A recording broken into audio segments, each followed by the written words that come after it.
Hola, hola. Al ritmo de la muchacha mala de la historia. Acá el señor está asado. No, asado no. Ha venido más rebelde que nunca el librero de la rebelde, señor José Carlos Benavides, para cerrar el año, para empezar el 2025.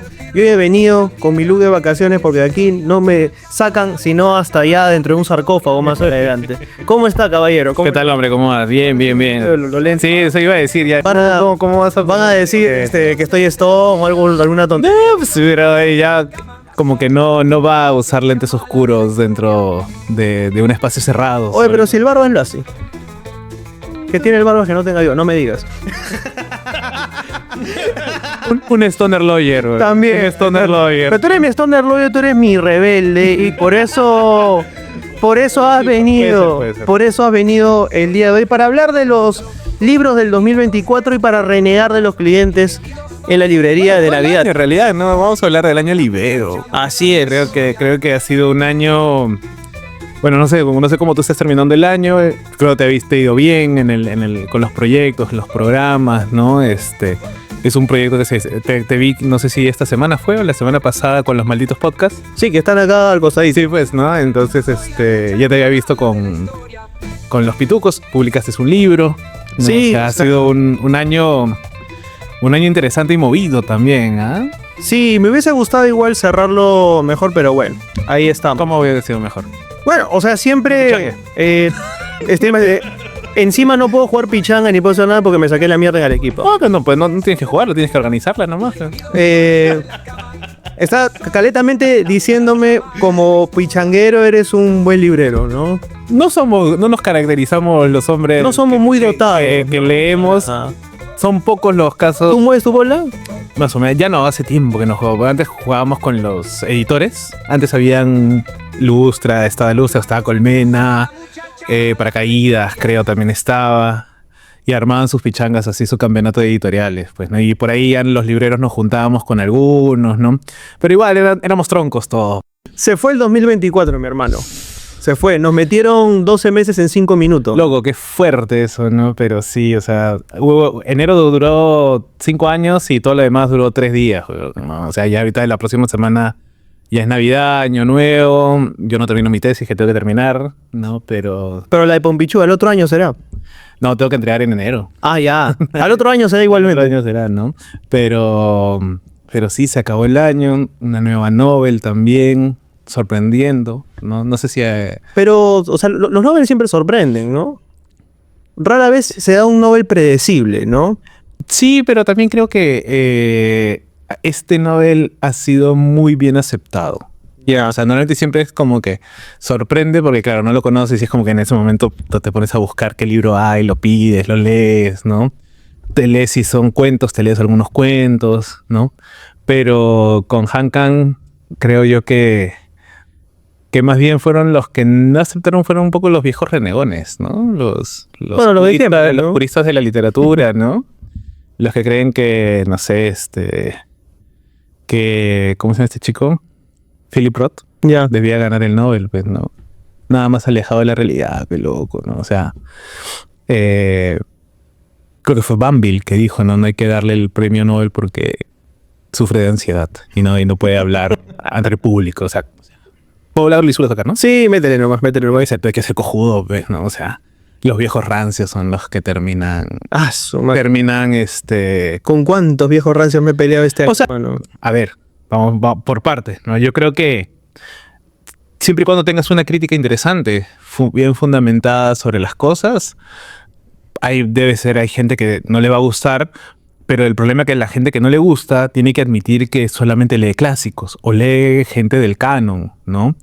Y aquello que no esté avalado por una institución o por un canon, todo lo que está es marginal y no es necesariamente bueno para ellos, ¿no? Pero tiene que aceptar, esa es su visión, ese es su lugar de enunciación, ¿no? El problema es que no lo hacen, ¿no? El problema es que creen que como son lectores, terminan leyendo, terminan diciendo que todo lo que ellos leen es porque es bueno. claro. Y no siempre es así. A ver, yo he traído aquí el primer libro que leí de este año y es de Andreu Navarra que se llama Prohibido Aprender. Este año, y debo decirlo, Me enganché muchísimo con estos ensayitos de Es una buena colección, sí. Prohibido aprender. Esta cuestión, pues no, básicamente Andrea Navarra habla de cómo es que se ha prácticamente estandarizado todo en la educación, competencias, capacidades, y mucha gente proclama de que, claro, esto ha democratizado la educación, pero se ha perdido contenido. ¿Democratizar qué? O sea, supuestamente, a ver, si es que tú estás formando, claro, ese es el punto. Es una democratización que sirve en el papel, pero no sirve realmente para hablando de competencias en la educación. Sí, claro. Qué locura, es que estandarizan absolutamente todo y lo que hacen es, por ejemplo, comunicación, que es el curso de... ¿Tú llevaste literatura en el colegio o llevaste comunicación? Lenguaje, comunicación y 1 hora era literatura. Ya, pues, o sea, es como que ahora la competencia es todavía más carnívora porque no te dan ni siquiera textos, te dan fragmentos de texto y son alternativas múltiples. Y el plan lector lo que hace es básicamente darle al chibolo un libro y es mata gente. O sea, si es que lo lees, bien, y si no lo lees, pues te jodiste por tu evaluación. Pero lo que propone Andrea Navarra es básicamente ¿qué? Que tú para poder evaluar, por ejemplo, la competencia de lectura, tienes que leer, básicamente, o tienes que tener más o menos una noción básica de qué estás evaluando. O sea, ¿a qué me refiero? No se evalúa igual pues un texto... Tienen las fichas, ¿no? Claro, o sea, a ver, tú no puedes evaluar igual el análisis de un cuento que de un poema, y un poema igual que un ensayo. Claro. No. Son cosas totalmente diferentes. Sí, entonces, al prácticamente haber hecho Big Bang con toda la educación y analizar este archipiélago de contenidos, se ha perdido la profundización y eso es lo que critica Andrea Navarra. Pero eso es un síntoma del capitalismo, ¿no? Totalmente. O sea, el tema de la superficialidad, inclusive lo ves con estos retos de Goodreads, ¿no? De cuántos libros me leo en el año. ¿Por qué hacen eso? O sea, es como que, a ver, amigo que estás viendo o escuchando este programa, si haces el reto de Goodreads y sueles publicar y compartir cuántos libros has leído, ¿con qué objetivo lo haces? O sea, ¿qué te demuestra la cantidad versus la cantidad? Es que la calidad versus la cantidad, perdón. Está mal, ¿ves? Porque al final de cuentas, ponte, te pusiste, no sé, supongamos que en el mejor de los casos lees un libro por semana. Entonces te tienes que tener 52. Ponte, llegas a diciembre y tienes 49. Tienes que meterle 3 libros en menos de un mes. Escoges esos. Claro. Escoges poemas, escoges teatro, simplemente para terminar, ¿no? La vez pasada, no sé si tú lo has visto, estaba viendo en TikTok, que ahora leen cruzado. ¿Cómo es? En diagonal leen ahora. No, a ver, ¿cómo es? A ver. O sea, cogen el libro Ya. Y van leyendo las primeras oraciones, pero no completas, sino como que solamente palabras claves por aquí, por aquí, por aquí, por aquí, por aquí, por aquí, por aquí. Salteado, salpicado, y sabes más o menos de qué va. Pero no has leído el libro. Claro. Pero para ellos es leer. Ya. ¿No? Entonces dicen, no, yo me he leído el libro, sí, ¿de qué va? Porque obviamente la primera pregunta que uno hace cuando lee el libro, ¿de qué va? Porque yo lo veo en la tienda con los clientes, me dicen, oye, ¿de qué va este libro? La pregunta no es de qué va, sino qué temas trata, ¿no? Y me acuerdo que en el colegio nos ponían qué tema, la temática principal del libro que leías o de la lectura que leías, ¿no? No el argumento necesariamente, ¿no? Entonces, ahora hacen eso. Entonces, para leer más cantidad y obviamente no tienes... o sea, si antes ya la calidad literaria era discutible, o sea, ahora ya estás llegando a un punto de casi no retorno, ¿no? No sé si por el hecho de tener que generar contenido en TikTok, en tus plataformas, y flexear de que estoy leyendo un montón, y de que soy una persona súper culta, de repente es un segundo o tercer plano eso, pero termina siéndolo también dentro de un país como, o mejor dicho, dentro de un continente como Latinoamérica, en donde estás atravesado por el tema también del capital cultural, ¿no? En donde donde la cultura, mejor dicho, te da estatus, ¿no? Entonces, terminar y pensar hacer ese tipo de retos y a la par también es una vaina bien egocéntrica, ¿ya? Porque es como que, yo me compré el libro primero o me lo mandé a traer y tú no. Entonces es como que Kiko, weón. O sea, Kiko con su pelota cuadrada. Chusma. Claro, o sea, es así, no es como decir, claro, porque después dices, te lo presto, no, ya lo compartimos, lo de esto, pero, loco, al final de cuentas también que hagas un unboxing es flexear, es mostrar cosas, ¿no? Claro. Entonces si tú lo lees desde el punto de vista del análisis cultural, que es algo que no tenemos acá. O sea, no tenemos analistas culturales. He visto que ya se están formando gestores culturales. Yo tengo un gran problema con los gestores culturales, loco. ¿Cuál es tu problema? personalmente, o sea, el gestor cultural es alguien que administra. Es un lenguaje empresarial. La cultura no es empresariado. Ya, o sea, pero el tema de la gestión, por ejemplo. Es que tú no gestionas la cultura. Ya. Tú gestionas procesos. Porque primero tienes que tener una definición de cultura. Claro, No la ya hay. es gaseosa. Ya es polémico, ¿sabes? Sí, sí, ¿Por claro. dónde vas a empezar? ¿No? Entonces, si tú no tienes una idea de cultura o tomas la cultura como una manifestación de un grupo humano, puta, entonces eso es un relativismo bastante grande, ¿no? Y no quiero caer en el punto de entrar a lo de Anís Amanés, porque esa es otra vaina que muy peleagudo. Pero si tú no tienes una visión de lo que significa la cultura, no necesariamente cerrado, no necesariamente de diccionario, sino que más o menos una vaina que amplíe a la totalidad de manifestaciones, no necesariamente artísticas, no necesariamente literarias, no necesariamente tal cosa, sino que de alguna otra manera sea una reflexión interna. Como decía Mariátegui, ni calco ni copia, sino creación heroica. Pongamos nuestra propia idea de cultura. Habla otro de los ensayos de esta colección de anagrama, que es Vivir peor que nuestros padres, de Sara Palomé. O sea, que en realidad sale a la luz, creo, ella como intelectual a raíz de ese ensayito. Creo. O sea, que es Vivir peor que nuestros padres. O sea, en realidad, esta comparación, libro también recomendable de esta colección, esta comparación que hace entre generaciones, ¿no? Tú a los 30 deberías tener tal cosa, no es comparable, pues. O sea, no es dable hacer el símil, ¿no? Totalmente, el mundo no es igual. O sea, como yo siempre digo, y es uno de los argumentos por los cuales yo, si en algún momento pretendo ser político, es hacer la semana laboral de 4 días. O sea, cuando se conquistaron las 8 horas del trabajo, el mundo era diferente. Ahora nosotros trabajamos 8 horas. Los que trabajamos en horario de oficina, los que tenemos algún lugar dentro de, ya sea universidad, oficina, qué sé yo, ¿no? Tiendas, trabajamos 8 horas. Pero el día dura menos. Claro. El transporte es distinto. Claro, tenemos los que estamos en planilla, tenemos estos derechos laborales. Bacán, bueno, eso mitiga o ayuda, o mejor dicho, es parte de lo que nos corresponde, ¿no? Esta huevada de que, o sea, y lo menciona Sara ahí, ¿no? El precio de la propiedad se ha disparado. Por la especulación. Por el capitalismo. O sea, eso es la especulación inmobiliaria que dio a raíz a la crisis del 2008. Pero también ha movilizado otro tipo de deseos. Por ejemplo, por ahí el deseo de mucha gente con privilegios de nuestra generación ya no es necesariamente apuntar a tener un lugar propio, sino viajar o conquistar otro tipo de placeres. Sale más ¿no? barato.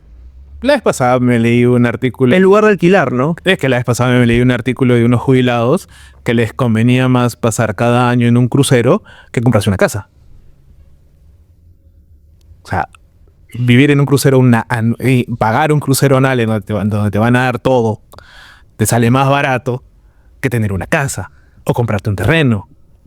¿Entiendes? O sea, esas contradicciones que tiene el capitalismo, y me acuerdo de un libro que se llamaba, creo que 17 o 23 contradicciones del capitalismo, algo así. Te lo dice. Entonces, o sea, la tierra como espacio y como posibilidad tiene una especulación también, ¿no? Entonces, claro, tu parcela de, vamos a decir, 100 metros cuadrados, pues, ¿no? Tú tienes tu casa, obviamente se lo vendes a una inmobiliaria y esa inmobiliaria va a triplicar, cuatriplicar, quizás hasta por 10, de repente multiplicar por 10 las ganancias porque va a ser un edificio. Entonces yo como propietario, sabiendo que tú lo vas a hacer, yo no te lo voy a vender a lo que me costó. Te lo voy a vender en proporción a lo que tú vas a ganar. Obvio. ¿No? Entonces si tú vas a ganar 10, ok, te vendo mi precio real por 5. Tú ganas 5. No, entonces son esas cosas o esas acciones que te terminan pues especulando sobre la vida y haciendo que la vida sea mucho más cara. ¿Cuánta gente en Lima puede comprarse un terreno? No hay terrenos. A no ser que te vayas a Ancón, a no ser que te vayas a quizás a las periferias de Lima. No hay forma de comprarte una casa. La casa como tal, o sea, 3 pisos, 4 pisos de una sola familia. ¿Dónde quedan? San Isidro, por ahí cosas en la Victoria, ¿no? Pero en algunos espacios, Surquillo también, ¿no? O sea, pero barrios que de alguna otra manera no son tan famosos, ¿no? Este año, por ejemplo, otra de las lecturas que me acompañó fue justamente las de Pierre Bourdieu, ¿no? Pierre Bourdieu, que habla a propósito del Bourdieu. Bourdieu. Ay, No sé si será así, la verdad, yo siempre me he reído de Pierre. el otro día dije Nietzsche, y él dice, no, es Nietzsche. O sea, yo al final Nietzsche. Grupo Nietzsche, ¿no? Oye, pucha, el otro día me contaron una historia. Un librero, vino Darío Stranraver a Perú. Claro, Darío. Y le dio su bolsita, ¿no? Que decía, Grupo Nietzsche, o sea, con el meme, claro. Y nadie, ¿qué es esta vaina? O sea, no lo entendió. Le rompieron el corazón al pobre librero. Bueno, pues, pero es parte de... Pero bueno, o sea, algo que menciona Bourdieu, ¿no? O Bourdieu, lo que sea. Pierden ya. Bourdieu, ¿ya? Menciona justamente el hábitus, ¿no? Es como el lugar en el que naces y todo el capital social que tienes determina también tu futuro. Totalmente. ¿No? Y habla de la violencia simbólica también, que es un concepto que me pareció bien interesante, ¿no? La violencia simbólica, que es esta cuestión de, ok, no basta o no es únicamente violencia ir y pegarle a alguien, basta con discriminarlo o sacarlo de los círculos para ahí ejercer un tipo de presión sobre él. Es que yo como lo conversaba con una gente, vamos a decir, la gran traba que tenemos es que los problemas se han vuelto más abstractos. O sea, tienes que entender de que algo que no ves existe, ¿no? Entonces la violencia simbólica, el ejercicio de violencia simbólica que se hace a partir de reafirmar ciertas desigualdades, es algo que tú no ves, al menos no en este momento. Pero alguien como yo, que he sido negro, o que es negro, mejor dicho, de que yo me considero afro, dentro de una sociedad tan racista como la limeña, sí lo he vivido, ¿no? O sea, en mí es mucho más, en mí y obviamente todo en los andinos, en los amazónicos, en las mujeres inclusive, no tanto en los hombres, a no ser que seas hombre negro, ¿no? O hombre andino, ¿no? Pero si eres hombre blanco no lo vas a ver. ¿Con qué tiene que ver lo afro necesariamente? O sea, porque a muchas personas, o sea, yo les he preguntado, ¿tú te consideras afro? Y me dicen no. ¿Y a qué responde también? Algunas cuestiones culturales, ¿no? O sea, que no tengo prácticas culturales asociadas a lo afro. Es que no tienes que tener necesariamente prácticas, no todos zapateamos, loco. Claro, es un estigma y es una caricatura. O sea, ¿no? No todos zapateamos, no todos hablamos gritando, no todos tenemos ese estigma, o hemos hecho ese estigma del cómo nos han pintado, ¿no? O sea, con tal que tengas un ascendente familiar, ¿no? Negro, tranquilamente puedes considerarte. Ahora, también hay sus matices, pero eso ya depende mucho dentro de la comunidad, ¿no? Dentro de la comunidad afro, por ejemplo, yo en Ecuador tenía una amiga que ella vive en la parte de la costa, que normalmente la costa es afro, ¿no? Y ella no se consideraba, porque Ecuador tiene un gran problema, para mí un gran problema, para ellos no, de políticas mestizas, ¿no? Son mestizos. Acá, más que todo, decimos somos mestizos, pero no nos reconocemos tanto, o no se reconocen tanto la gente como pensar el mestizo como algo más allá que simplemente un rótulo. Claro, ahí tu gran amigo Sein Zorrilla, No dice nada. el doctor Sein Zorrilla, el señor Sein Zorrilla, mencionaba justamente el problema del mestizo, ¿no? O sea, en la categoría mestizo se ha hecho prácticamente un comodín aquí. O sea, dices, ok, soy mestizo y punto. Y de hecho fue una categoría como claro, se hizo una categoría dentro del censo, ¿no? Claro. Pero cuando tú le preguntabas, o sea, ¿qué te considerabas o de dónde sabías que podían venir tus antepasados? O culturalmente, como qué te identificaba, la gente muchas veces ahí se quedaba. Es que en realidad el mestizo no existe. O sea, el mestizaje, la hibridación, la transculturación y todas estas categorías que se plantean en donde hay una mezcla, es rara vez se aplican o pueden ser aplicables a una persona. Se aplican a productos, ¿no? Ángel Rama, cuando pone la transculturación para hablar de la obra de Arguedas, te plantea que hay una cultura española y una cultura indígena, ¿no? Que se va mezclando y listo. En la religión te hablan de... el sincretismo. El sincretismo religioso, ¿no? Entonces, la hibridación que te da García Canclini, ¿no? O sea, para empezar, todas esas, para mí, al menos todas esas categorías son muy liberales. Son muy comerciales. Ya, García Canclini de antemano también, pues, ¿no? Yo cuando estaba en la universidad me gustaba mucho la idea de hibridez. Pero ¿qué pasa con la hibridez? La hibridez tanto la hibridez como el mestizaje, como muy probablemente el sincretismo, iguala culturas. Uh-huh. Y no hay una igualdad de culturas. No hay, pues. O sea, hay un desnivel y una desigualdad, ¿no? O sea, cuando hay mestizaje, hay violencia, hay violaciones, Hay el español que viene a violar al indígena.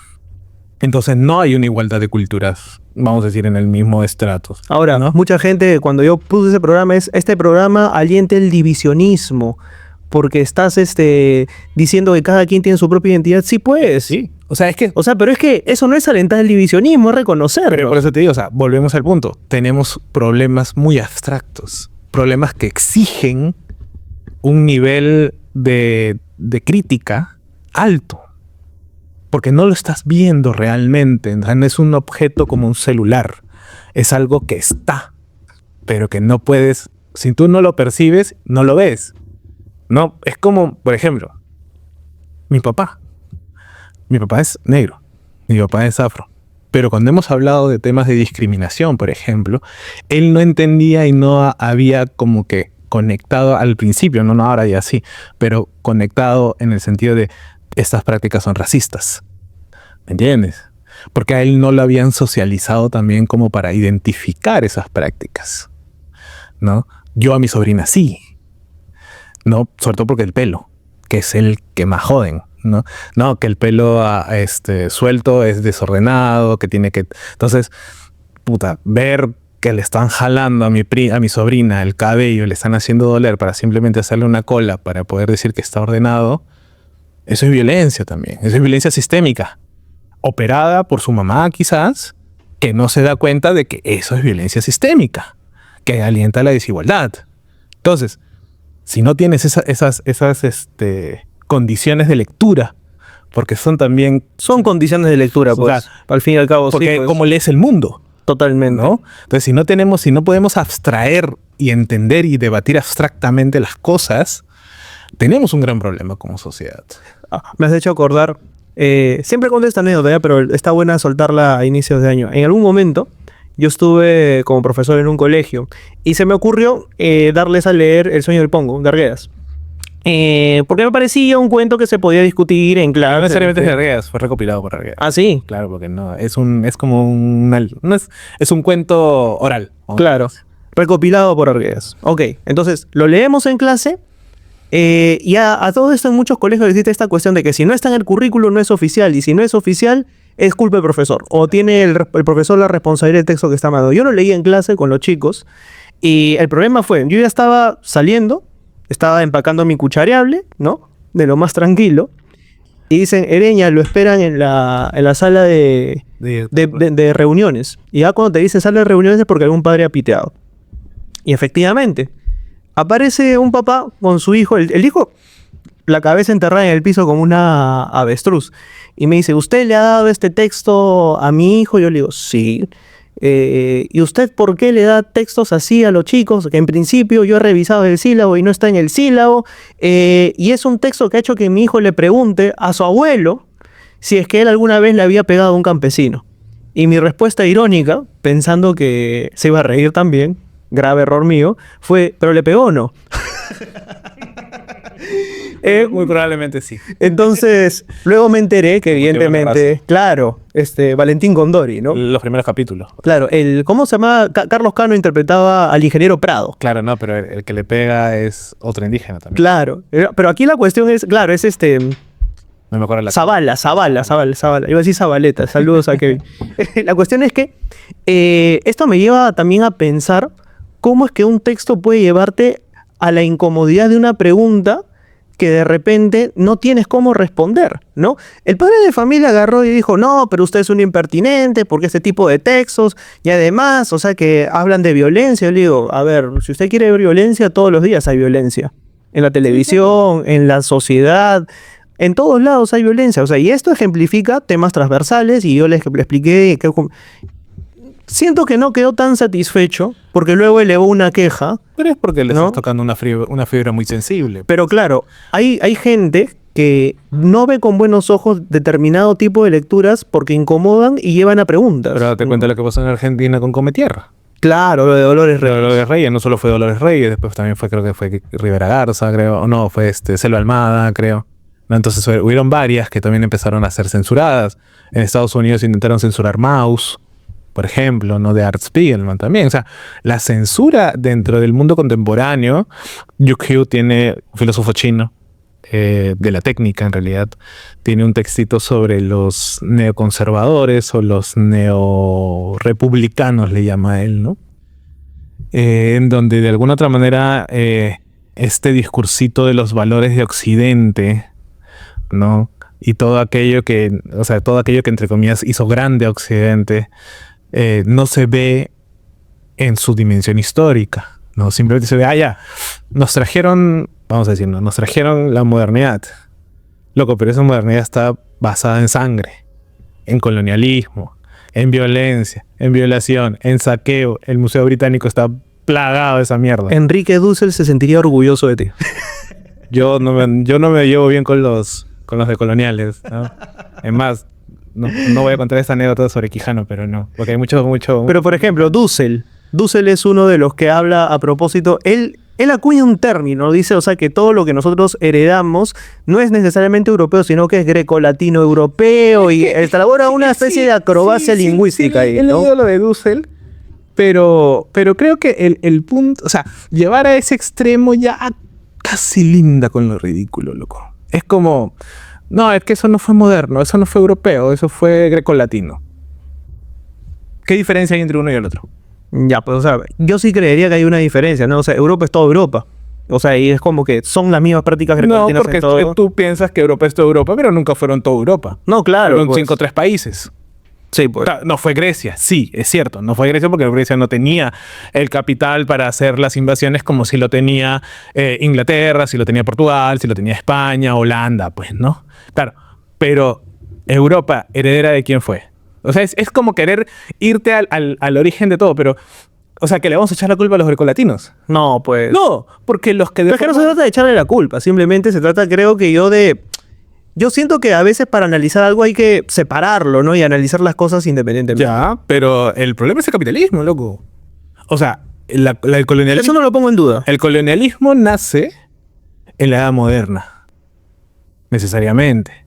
Y la Edad Moderna, ¿quiénes son los gran padres de la Edad Moderna? Descartes y Kant. Ellos fueron vamos a decir, la potencia intelectual que te plantea la idea de un colonialismo más allá de las fronteras. Porque sí, tenías las primeras cruzadas, que fueron casi en la Edad Media, creo, ¿no? Entonces, ahí, porque estaban en un terreno cercano. Pero los terrenos lejanos están anclados en un proceso de modernidad de donde viene naturaleza versus cultura y todo lo demás. O sea, yo creería que los indígenas, vamos a decir, que las comunidades indígenas descubrimiento de Colón tienen más cercanía con Grecia y Roma, o con Grecia al menos, que con lo que viene después, ¿no? Entonces, yo creo que no tenemos que necesariamente ir hasta tan lejos para poder justificar o para poder explicar las cosas, porque si hacemos, que es algo que hacen las genealogías, y está bien, pero para el mundo contemporáneo, seguir recurriendo necesariamente como objetivo a las genealogías, creo yo que perdemos un poco de la potencia en explicar más cosas. Si ya de plano no podemos explicar bien la modernidad, o sea, irnos hacia más atrás, ya también te pierde un poco. Bueno, acá en el mismo Perú, ¿no? O sea, lo que consideramos Perú, ¿no? Por eso te digo, o sea, si queremos irnos a ponte, vamos a decir, a las implicancias de la conquista, de la colonia, del siglo XVI, XVII y cómo lo vemos hasta ahora, o sea, vamos a encontrar... Uy, ni clase de colonia. Algunos dicen, fuimos virreinato. ¿Qué cojudo, hermano? O sea... Es como que... Pero es que mucha gente cree que realmente teníamos los derechos. Pero esa es la vaina de seguir pensando, o que esta gente piensa de que hay un sentido ahistórico. O sea... Así le llames virreinato, no eras, pues. O sea, no eras igual. Tú puedes creer que sí, pero no todos eran iguales. ¿Me entiendes? Entonces, éramos colonia. Ellos vinieron a saquearnos. Esa vaina es real. ¿No? Entonces, tú puedes llamarle y vas a demostrar, bajo tu lógica, terraplanistas casi, que no fuimos colonia, pero fuimos colonia. El ejercicio fue un ejercicio colonial. Totalmente. ¿Entiendes? Entonces, esa vaina hay pruebas históricas. Si tú quieres que la vaina de que Holanda o Inglaterra fue los que dijeron la leyenda negra, es tu roche. ¿Me entiendes? O sea, yo no me voy a poner a discutir contigo porque para mí eres estúpido. Y es que no podemos caer en la falacia del dialoguismo también. Yo no tengo que dialogar con todos. Yo no tengo que dialogar con un racista. Claro. Y yo no tengo que enseñarle a un racista. Es una buena premisa esa, ¿no? Yo no tengo por qué educarlo. Págame. ¿Quieres que te explique por qué eres racista? Págame. Y no lo vas a entender porque no tienes la voluntad de querer hacerlo. Quien lo explica bastante bien es René Lodge, ¿no? En ¿Por qué no hablo de racismo con blancos? Exactamente. ¿No? No, o sea, es que eso es real. O sea, la gente dice, no, pero ¿por qué dices que es por ejemplo, cuando salen esta vaina de culturalmente hablando en Disney? No, que inclusión forzada, que la puta madre, que esto, que el otro. Le digo, loco, está bien, puede que sí, puede que no, puede estar atravesado por el capitalismo también, lo que sea, weón.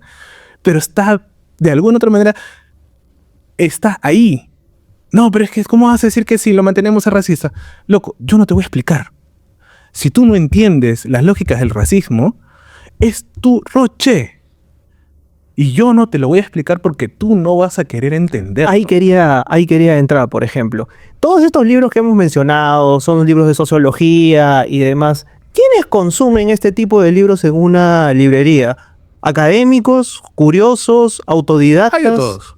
Hay de todos. O sea, es que en un país como el que tenemos, que yo como librero ya con casi más de 10 años y demás, yo tengo una teoría de que dentro de la máquina, vamos a decir, de la línea de producción de los libros, hay muchos huecos, ¿no? Uno de los más grandes huecos para mí es que la gente no sabe quién está leyendo, ¿no? Entonces, ya, mira, puta, va con mi tema, me interesa este tema, pero no sabe si la perspectiva de esa persona es una perspectiva liberal, es una perspectiva de izquierda, es una perspectiva conciliadora, es una perspectiva tal. No lo entiende porque no saben quién es. Es que dentro de las librerías hay otras funciones que están fuera de la producción del libro. Claro. Y fuera de la producción del autor también. ¿Me entiendes? Y es donde entran los libreros como actores culturales. En ese sentido, por ejemplo, tú que eres librero, ¿cuál es el perfil más o menos que has visto? Yo sé que no es un perfil, pero usualmente ¿quiénes van a comprar Académicos. esto? Académicos. O sea, gente que está dedicada a la investigación, gente que está instruida, que ha llevado por ahí maestrías en humanidades, en sociales, gente de arte además también, ¿no? Entonces, ¿por qué? Porque implica un nivel de abstracción bastante alto. Timothy Morton, en un libro que se llama Hiperobjetos, habla, que en realidad es un libro sobre ecología, habla de que el calentamiento global es un hiperobjeto, que tiene varias características. Una de ellas es que no lo ves, pero lo sientes. Cuando estamos en verano y se te pega el sudor, ese calor no es normal, es un calor producto del calentamiento global, ¿no? Entonces, las cosas que tú no ves a simple vista son las que verdaderamente existen y son las que moldean la realidad.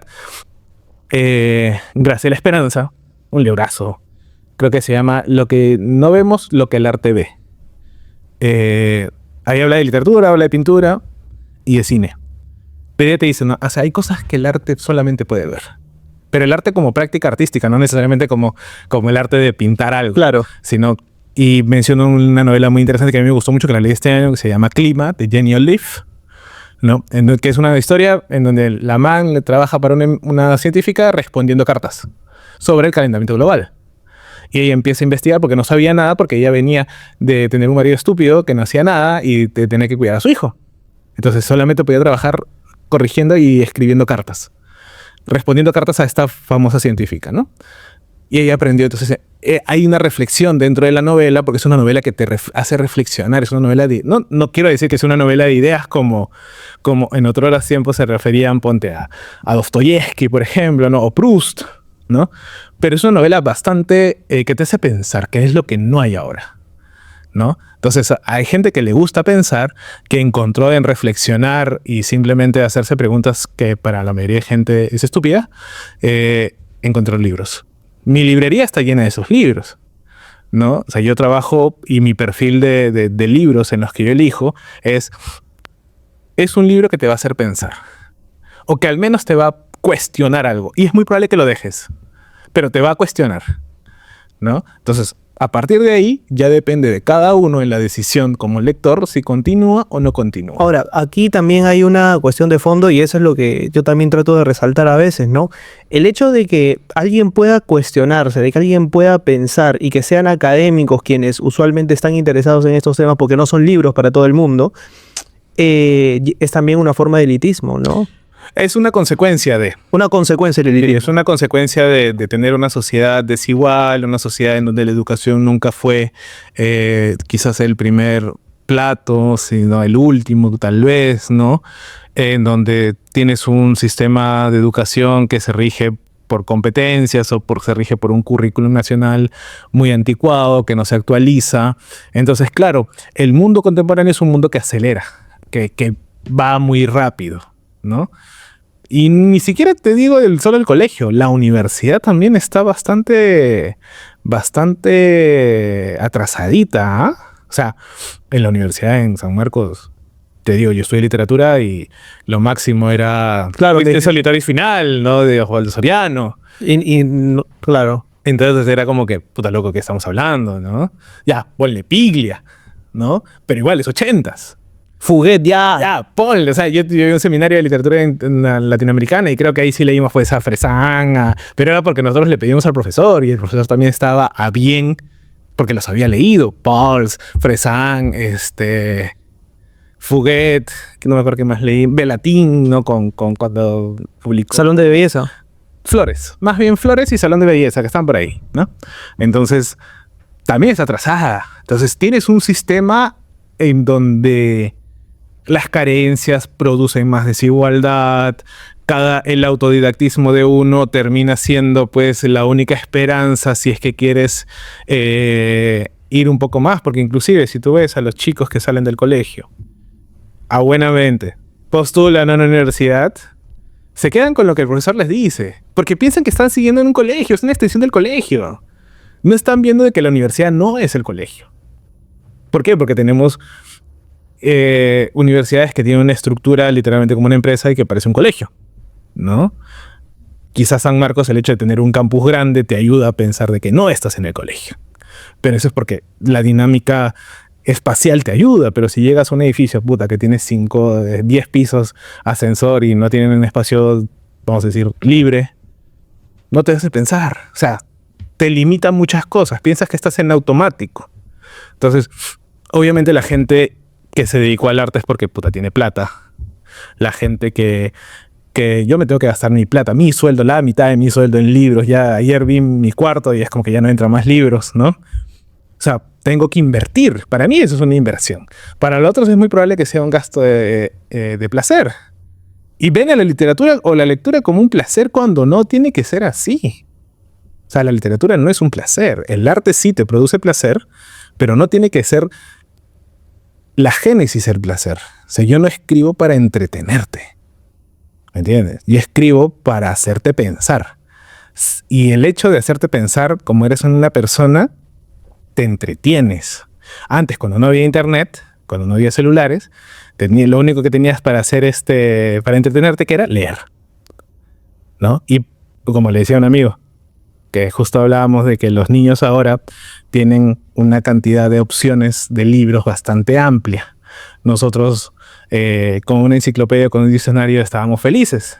Porque tu diccionario Sopena. O tu diccionario Rancés, o tu diccionario Escuela Nueva, que era lo que tenías en la casa, porque éramos pobres. Entonces era nuestra lectura de pobres, agarrar el diccionario. Y por ahí tu Toribio y Arín Jante. No sé si en ese caso, no me acuerdo si todavía existía... O sea, yo me acuerdo, pues, ¿no? El Quijote a un sol. Claro. Es que era la versión resumida. Claro, ¿no? con letra Arial 5. Sí, claro, chiquitita, ¿no? Entonces... Pero inclusive ese ejercicio, o el ejercicio que había en los 80 de alquilar revistas, como salía en los choches, no sé si te... Con Chapana. Con Chapana, esta referencia para los chibolos es... No van a saber lo que es. No, muy millennial. Muy millennial. O sea, esas cosas te hacían pensar. La gente te decía, léete el periódico al menos, ¿no? Para que ejercites. Entonces, hay un ejercicio que se ha ido perdiendo, que es el ejercicio crítico, de reflexionar y simplemente pensar. O sea, nos hemos dejado llevar mucho por... También un sentido de dejadez por los primeros influencers, al menos en en el tema Perú-Lima, que son los periodistas. O sea, nos hemos dejado llevar por Hildebrand, nos hemos dejado llevar por Rosa María, el juicio de Rosa María Palacios, el juicio de Hildebrand, por ahí los juicios propios de Jaime Bailey, que eran los que tenían masividad y los que tenían un micrófono. Claro. Y entonces uno terminaba pues asumiendo de que esos juicios o esas discusiones que habían en los entrevistados terminaba siendo lo que te quedaba. Claro. Ahora, pasando al tema ficción, mira, yo este año no he leído mucha ficción, debo Ha sido reconocer. medio bajito, debo decir, ¿ah? O sea, en cuanto a producción nacional, muy poco. Sí debo resaltar un libro, no sé si lo A ver. llegaste a llegar, Contra toda autoridad excepto, de Jorge Malpartida. Me gustó. Ahí. Es que en realidad ahí entra ya el tema de sistema literario peruano limeño / nacional. O sea, ¿qué tipo de literatura estamos haciendo? ¿No?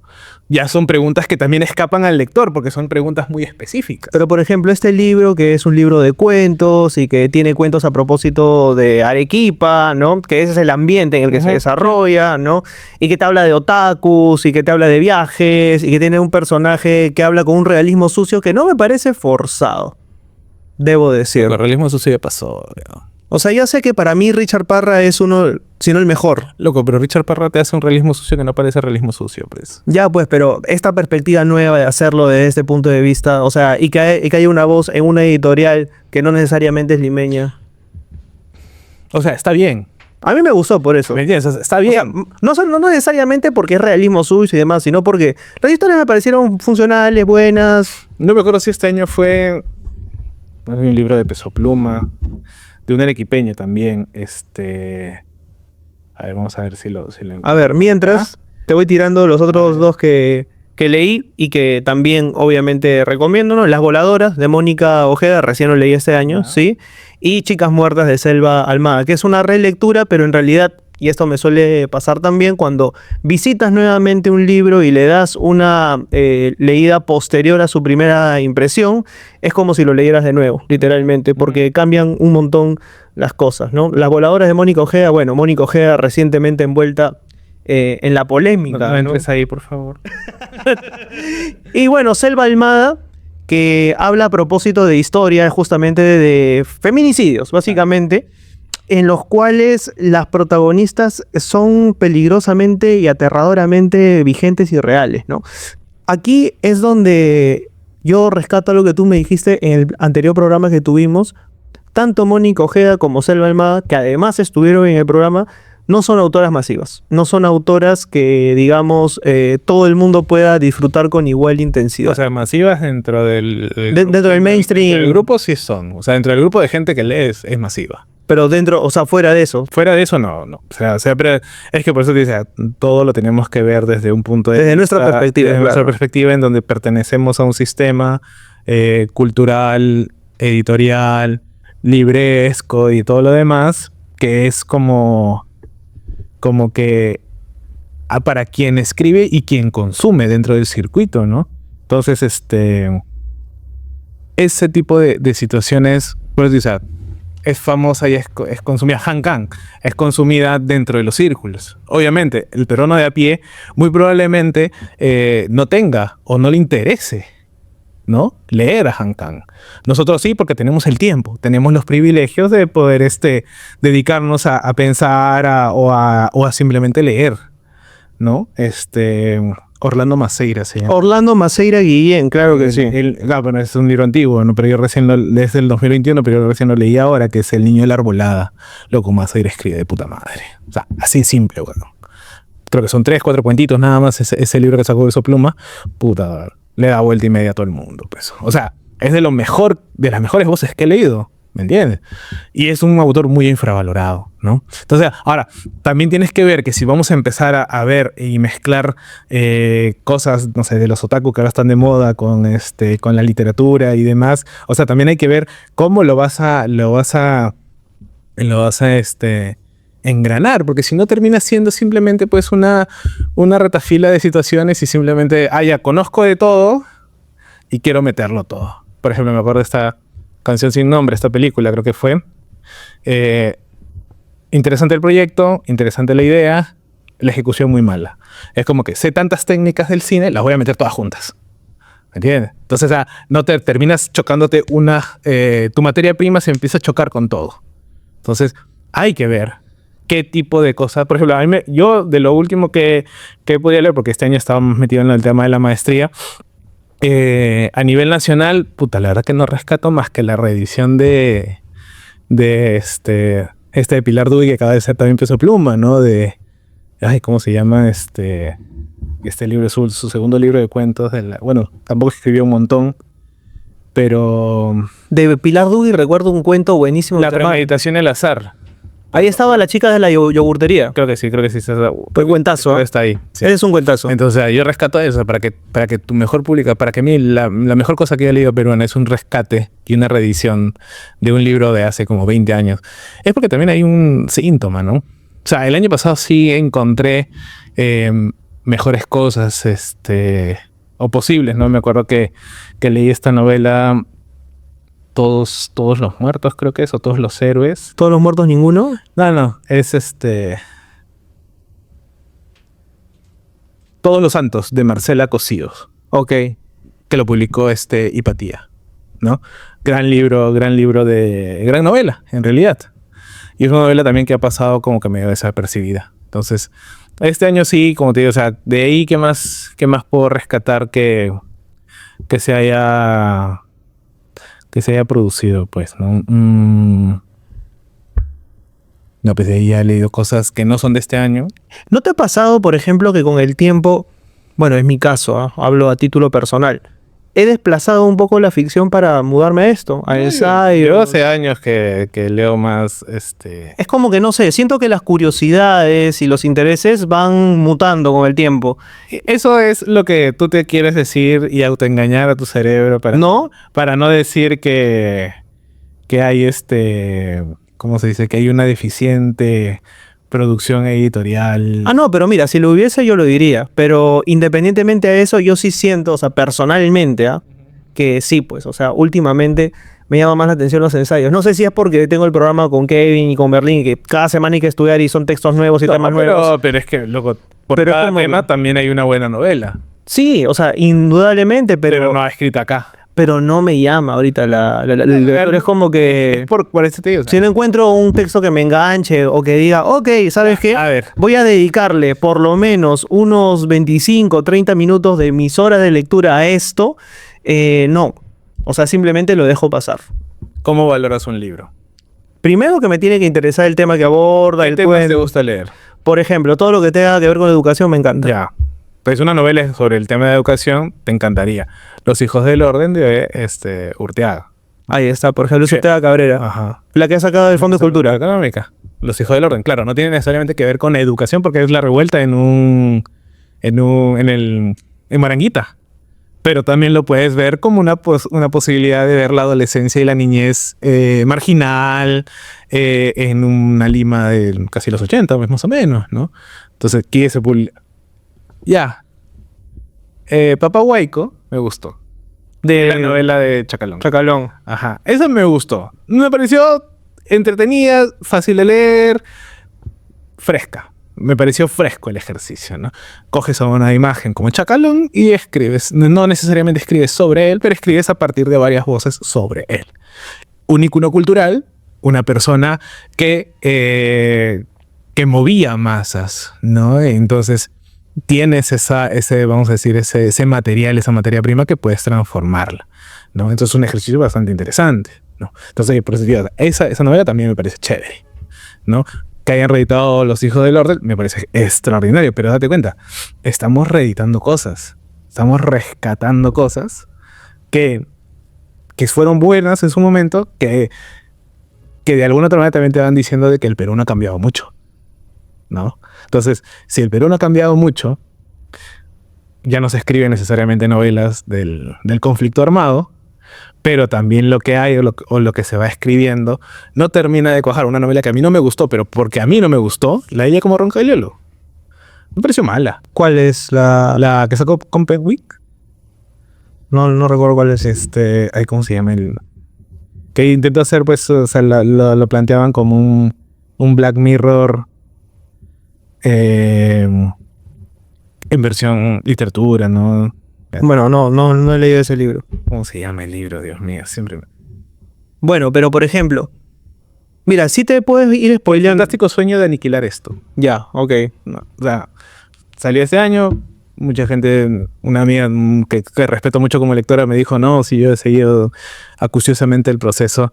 Y es una novela que no termina de cuajar porque para alguien que ya estuvo mucho en ese, vamos a decir, en esa tradición de entre no hacer ciencia ficción o hacer ciencia ficción social, que ahora le llaman, ¿no?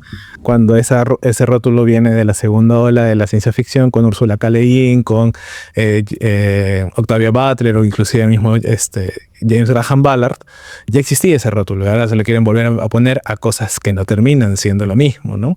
Entonces alguien que ya conoce o que ha leído a Martín Felipe Castañet, ¿no? Con Los cuerpos del verano y demás, termina siendo una novela que no es, que termina siendo muy bajita, ¿no? No termina de cuajar porque el lenguaje no termina siendo el adecuado, las situaciones terminan siendo bastante melodramáticas. Personalmente no se entiende si esa fue la intención del autor, ¿no? Termina siendo muy, muy autocomplaciente, ¿no? Sí, puedes armar la misma visión, pero de diferentes visiones, que es lo que se da en la novela, pero no termina de cuajar la idea como novela, como un todo, vamos a decir, orgánico, si se quiere, ¿no? Entonces, y después tienes pues a ver, ¿a quién más hay? En narrativa, dice. No sé si El perro en Rumanía se fue este año. Sí, la de Claudio Viva. Ya, esa sí me gustó. La del perro en Rumanía me gustó mucho, pero puta, Claudia tiene una pluma que se nota que no vive acá, pues. Claudia, o sea, de hecho, el tema de las soledades y cómo explora la casa cuando llega, sí, también me parece una Si cosa. viviese en un país como ¿dónde? Como Rumanía. Como Rumanía, pues, loco. O sea, el tema de la sociedad, de la soledad. Se va de vacaciones a Rumanía, entiendo, la protagonista. Claro, también, ¿no? Entonces, es como que... pero también ella viviendo allá, Claro, claro. o viviendo en uno de estos países ahí en Europa del Este y por ahí, o sea, se nota que es una realidad totalmente distinta a la realidad que vives acá, y obviamente tu materia prima es distinta también, ¿no? Entonces, creo yo que es el tema de que seguimos viviendo acá en Lima, pero no entendemos Lima, ¿no? Entonces terminas pues tratando de pensar la literatura como no sé si un vertedero, sea la palabra, de todo lo que puedes tener adentro sin un orden, ¿no? Que sería el heredero real de cuando Vargas Llosa dice, pues la literatura exorciza tus demonios. Y no es así. La literatura no tiene que exorcizar demonios. O sea, Pig escribe una novela como Respiración Artificial, en donde hace una alegoría de la dictadura en Argentina sin sacrificar lo estético, ¿verdad? ¿Entiendes? O sea, las metáforas están ahí, los símiles están ahí, todo está ahí y no se sacrifica. Entonces, ¿por qué no podemos intentar hacer algo por el estilo así? Porque no tienes el talento. ¿Entiendes? O sea, no, tu historia, lo que tú quieres contar, no termina siendo como que alcanza en la mayoría de personas. Nuestras taras del realismo. Para mí es una tara. Mucha gente lo rescata. Para mí es una tara. Porque no te permite entrar a otros registros. Y cuando intentas entrar a otros registros, no te sale, ¿no? Porque ya estás acostumbrado y estás socializado a escribir así, ¿no? Entonces, ese tipo de situaciones son las que en un campo... Por ejemplo, Bourdieu tiene un libro excelente, ¿no? Que se llama Las reglas del arte. Loco, si pudiéramos hacer una lectura del campo literario peruano a partir de las reglas del arte de Bourdieu, puta, las cosas que saldrían, güey. ¿Entiendes? O sea, la forma de cómo los hábitos determinan cierta producción. Ah, pero totalmente. Por eso, tío, o sea, si hiciéramos una lectura ya, no toda la literatura, del siglo XX para acá. Claro. O sea, todo el siglo XX, ¿no? Y después la contrapones con los primeros 25 años del siglo XXI, puta, las cosas que te van a salir, ¿no? Y son cosas que es abrir la caja de Pandora. Es como cuando Miguel Gutiérrez hizo, pues, La generación del 50, un mundo dividido, ¿no? O sea, ese tipo de análisis, claro, Gutiérrez va desde el punto de vista marxista, ¿no? Y sacó ronchas, ¿no? Es más. Otro chévere que ha pasado, que me publiquen bien La violencia del tiempo de Miguel Gutiérrez. Pero sigue siendo un rescate, sigue siendo una reedición de un libro antiguo. Bueno, esta onda de los rescates ya viene de hace por lo menos 3 o 4 años, ¿no? Claro, Vienen pero haciendo lo mismo, ¿no? Por eso te digo, o sea, antes teníamos esto. Que tú lees, puta, La violencia del tiempo es una gran novela. Y vigente, pues. ¿No? Y es todavía vigente. O sea, si tú reeditaron el Fondo de Cultura, Todas las sangres, Claro. ¿no? Con una pinturesa abogada, creo que está ahí en la portada. Pero terminan siendo rescates, terminan siendo reediciones, ¿no? ¿Qué te da? Síntomas. El Perú no cambió y no hay algo más. No hay algo en el futuro que te permita pensar que hay algo que puede continuar un legado. No diría que todo está árido, pero vamos por ahí. Yo sí te tiro un spoiler, ¿eh? Si es que yo este año me atrevo a publicar de nuevo, me animaría a publicar ensayo. Y me animaría, en todo caso, o a lo mucho a hacer una antología. Pero entrar a hacer ficción, siento que todavía me cuesta.